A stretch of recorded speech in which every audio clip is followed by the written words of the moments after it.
ഉദ്യോഗസ്ഥർക്കെതിരായ case stay ചെയ്ത് കൊൽക്കത്ത ഹൈക്കോടതി. കേസുമായി ബന്ധപ്പെട്ട് പോലീസിനോട് സത്യവാങ്മൂലം സമർപ്പിക്കാൻ കോടതി നിർദ്ദേശിച്ചു. പി.ജി. അരുൺ കൂടുതൽ വിവരങ്ങളുമായി ചേരുന്നുണ്ട്. അരുൺ, കോടതി വിധിയുടെ വിശദാംശങ്ങൾ എന്തൊക്കെ? കാവ്യ, പശ്ചിമ ബംഗാൾ പോലീസ് ഇ.ഡി. ഉദ്യോഗസ്ഥർക്കെതിരെ രജിസ്റ്റർ ചെയ്ത കേസാണ് ഇപ്പോൾ കൊൽക്കത്ത ഹൈക്കോടതി ഇടപെട്ട് സ്റ്റേ ചെയ്തിരിക്കുന്നത്. ഈ കേസുമായി ബന്ധപ്പെട്ട് പോലീസ് സത്യവാങ്മൂലം സമർപ്പിക്കാൻ കോടതി നിർദ്ദേശിക്കുന്നുണ്ട്. ജനുവരി 18 വരെയാണ് സത്യവാങ്മൂലം സമർപ്പിക്കാനുള്ള സമയമായി ഇപ്പോൾ കോടതി നൽകിയിരിക്കുന്നത്. കൂടാതെ ഈ കേസ് വീണ്ടും ജനുവരി 22-ന് പരിഗണിക്കും. 28 വരെ സത്യവാങ്മൂലം നൽകാനുള്ള ഒരു സമയപരിധി നൽകിയിട്ടുണ്ട്.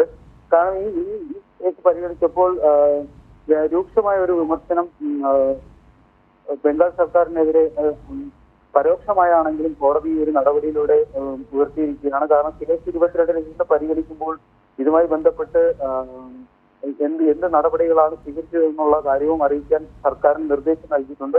ഗുരുതര വകുപ്പുകൾ ഉൾപ്പെടുത്തിയായിരുന്നു പോലീസ് ഇ.ഡി. ഉദ്യോഗസ്ഥർക്കെതിരെ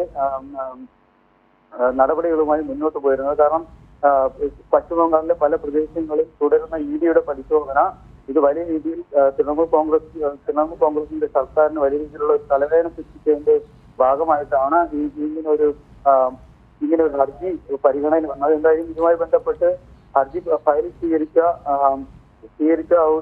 കോടതി ഈ കേസ് ഇവർക്കെതിരെ രജിസ്റ്റർ ചെയ്ത കേസ് റദ്ദാക്കുകയാണ് ചെയ്തത്. ഇതുമായി ബന്ധപ്പെട്ട് മറ്റൊരു പൊതുതാൽപര്യ ഹർജി കൂടി ഇന്ന് ഹൈക്കോടതി തള്ളിയിട്ടുണ്ടായിരുന്നു. പശ്ചിമ ബംഗാളിൽ എൻഫോഴ്സ്മെന്റ് ഡയറക്ടറേറ്റ് അംഗങ്ങൾക്ക് നേരെയുണ്ടായ ആക്രമണത്തെ ചോദ്യം ചെയ്ത പൊതുതാൽപര്യ ഹർജിയായിരുന്നു കൊൽക്കത്ത ഹൈക്കോടതി തള്ളിയത്. എൻഫോഴ്സ്മെന്റ് ഡയറക്ടറേറ്റ് അംഗങ്ങൾക്ക് സ്വയം നടപടി സ്വീകരിക്കാൻ അറിയാമെന്നും അതിന് പുറത്തുള്ള ഒരാളുടെ ആവശ്യം വേണ്ട എന്നുള്ള ഒരു ശാസനയും നടത്തുകയുണ്ട്. ഉദ്യോഗസ്ഥർ കോടതിയെ സമീപിച്ചാൽ അപ്പോൾ പരിഗണിക്കാമെന്നും പറഞ്ഞിട്ടുണ്ട്. എന്തായാലും ഈ പൊതുതാൽപര്യ ഹർജി സമർപ്പിച്ച ഹർജിക്കാരന് രൂക്ഷ വിമർശനമാണ് ഹൈക്കോടതി